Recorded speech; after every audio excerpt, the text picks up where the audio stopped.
Olá! Hoje nós vamos refletir sobre o Evangelho do próximo domingo, que é o 10º do tempo comum, o Evangelho de São Marcos, capítulo 3, do versículo 20 ao 35. Nós podemos dividir esse texto em 3 partes. Na primeira, nós vemos quem são as pessoas que se aproximam de Jesus. Na segunda, vemos esse discurso de Jesus e uma parábola que ele conta, essa reflexão sobre o pecado. E, por fim, Jesus reflete sobre o vínculo que deve nos unir a Ele. As pessoas que se aproximam de Jesus são de 3 grupos. Primeiro, os discípulos e a multidão em geral, que têm um encantamento por Jesus. Essas pessoas querem ouvi-lo e querem ser curadas por Ele. O segundo grupo é dos escribas, que são pessoas que odeiam Jesus, se opõem a Ele. Inclusive, dizem que ele está possuído por um demônio. Ao ler essas palavras que nos causam tristeza, nós pensamos, por que será que essas pessoas sentiam tanta raiva de Jesus? E o terceiro grupo é da família de Jesus, pessoas que conheceram Jesus desde pequeno e, portanto, o conheciam muito bem e, nesse momento, estranham a atitude de Jesus. Não entendem por que ele reage desse modo e, de algum modo, querem protegê-lo. Isso também nos causa uma certa estranheza, porque como é possível que a própria família de Jesus não estivesse de acordo com ele, não acreditasse que ele fosse o Messias? As afirmações que os escribas fazem contra Jesus provocam Jesus. E ele se sente interpelado e a necessidade de, então, oferecer um ensinamento a eles e à multidão que estava a seu redor. Jesus quer, no fundo, fazer ver a oposição que o pecado apresenta a ele, Jesus, porque, na verdade, ele é Deus. E todo pecado se opõe a Deus. E todo pecado se opõe ao próprio ser humano, porque tira do homem o seu melhor, que é Deus, e, portanto, o torna incapaz dessa relação com Deus. O pecado confunde e inverte as coisas dentro da mente e do coração do homem. Faz o bem parecer mal e o mal parecer bem.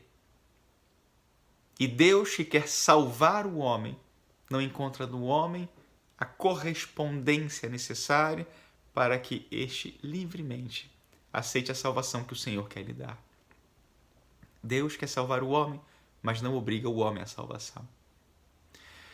O homem forte do qual fala Jesus é aquele que está em estado de graça, porque estando com Deus, tem a força para se opor ao mal e ao pecado.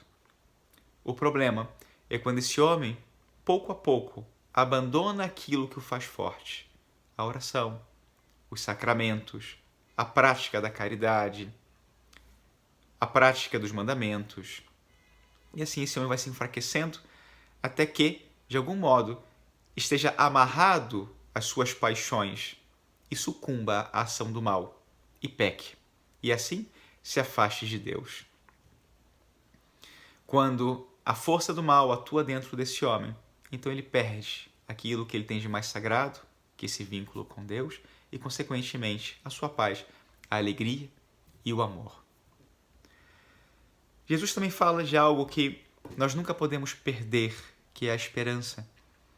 Esse pecado contra o Espírito Santo, o Catecismo nos ensina que é o pecado de presunção, por acharmos que podemos nos salvar por nós mesmos, sem a ajuda de Deus, ou a falta de esperança, quando nós não confiamos na misericórdia de Deus, por acharmos que o nosso pecado é tão grande que nem mesmo Deus pode nos salvar.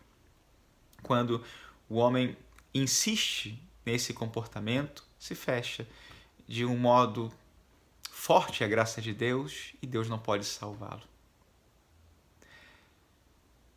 E Jesus faz notar que a divisão que o pecado provoca, a pior divisão, é estar contra Cristo, é estar contra Deus.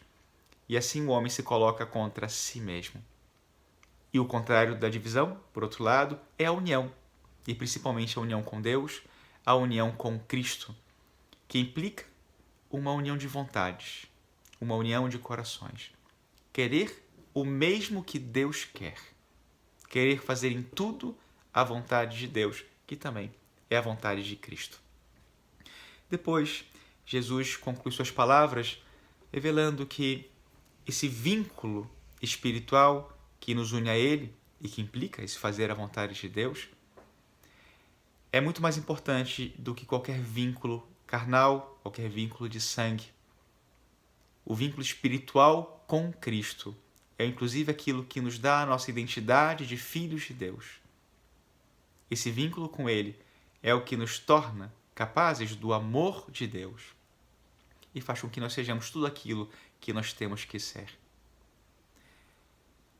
Ninguém é mais importante do que Deus e nada vale mais do que fazer a vontade de Deus.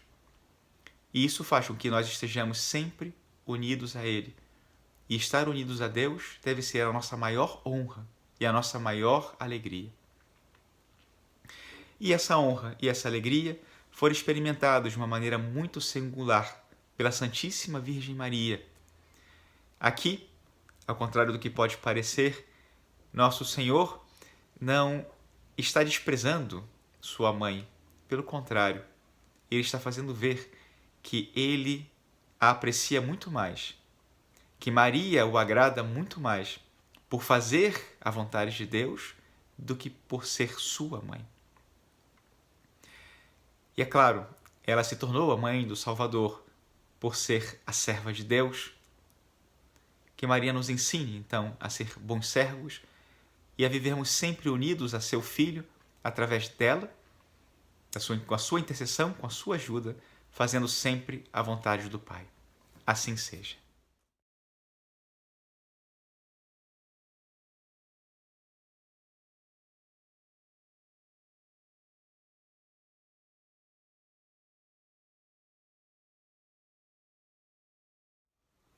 Por que será que Jesus agrada tanto, encanta tanto algumas pessoas e provoca tanta aversão em outras? É difícil dar uma resposta considerando que o coração do homem é um verdadeiro mistério. Mas também é verdade que nós conhecemos essa nossa condição limitada, a nossa condição de pecadores, e nós encontramos no mesmo ser humano uma grande capacidade de bem e, ao mesmo tempo, uma grande capacidade de fazer o mal. O que nos determina? O que faz com que nós optemos por um ou por outro? É claro, nós temos sempre o livre-arbítrio e a capacidade de tomar as nossas decisões. E isso tem muito a ver com o seguimento de Cristo, porque nós vemos como as pessoas que se encantam com Ele são justamente as humildes, aquelas que estão dispostas a seguir Jesus, seus ensinamentos, e por outro lado encontramos que aquelas pessoas que se opõem a Cristo são aquelas também que se opõem a Deus, porque não querem que Deus ocupe o lugar central nas suas vidas. Elas querem assumir o lugar de Deus. Todo pecado, de algum modo, é um querer ocupar o lugar de Deus. É um opor-se a Deus. É sempre um gesto, um ato, uma atitude de rebelião. E aqui nós vemos que todas as pessoas que não permitem que Deus seja o centro, elas também se opõem a Cristo, porque justamente no núcleo do ensinamento de Cristo está esse colocar Deus em primeiro lugar, e Cristo faz com a sua própria vida. Segundo, Jesus diz: eis minha mãe e meus irmãos. Quem fizer a vontade de Deus, esse é meu irmão, minha irmã e minha mãe. Será que com essas palavras Jesus não está rejeitando Nossa Senhora, a sua mãe? É claro que não, e é precisamente o contrário. Maria é a serva do Senhor. Ninguém faz a vontade do Pai como Maria fez. Ela, com sua fé e generosidade, quis muito tudo aquilo que Deus queria para a sua vida. E o que Jesus faz aqui é justamente exaltar esse vínculo que ele tem com ela, porque os dois buscam em tudo a vontade do Pai. Então ele valoriza muito mais Maria por ser a serva do Senhor do que por ser a sua própria mãe. E terceiro, como distinguir na nossa vida a vontade de Deus? Bom, na maioria das vezes, isso é algo bastante simples, porque basta fazer o bem. Basta buscar fazer o melhor bem que nós podemos, e assim faremos a vontade de Deus. Basta seguir os mandamentos, basta viver as virtudes, basta amar. Basta fazer as coisas por amor, basta fazer as coisas segundo a prudência, obedecer às leis, servir, fazer tudo aquilo que está ao nosso alcance pelas pessoas ao nosso redor. E também envolve obediência ao pai, à mãe ou a alguém constituído em autoridade. Em algumas poucas ocasiões, isso é mais complicado, porque exige de nós um discernimento. O fazer o melhor pode depender de que Deus nos revele exatamente qual é esse melhor que Ele quer de nós. Isso acontece não muitas vezes na vida. Não acontece todos os dias. Mas aí precisamos do Espírito Santo e muitas vezes um diretor espiritual que nos ajuda a discernir à luz do Espírito Santo para saber exatamente o que Deus quer para nós. Isso acontece muitas vezes no discernimento vocacional ou uma decisão importante que eu tenho que tomar dentro de uma missão, de um momento particular na minha vida, em que o bem, ou melhor, o melhor que eu posso fazer não é tão claro assim. O bem, ele normalmente é evidente, mas o melhor pode ser difícil. Ainda mais quando parecem haver vários melhores, e aí sim eu tenho que pedir essa luz do Espírito Santo para que ele me diga exatamente o que ele quer de mim naquele momento.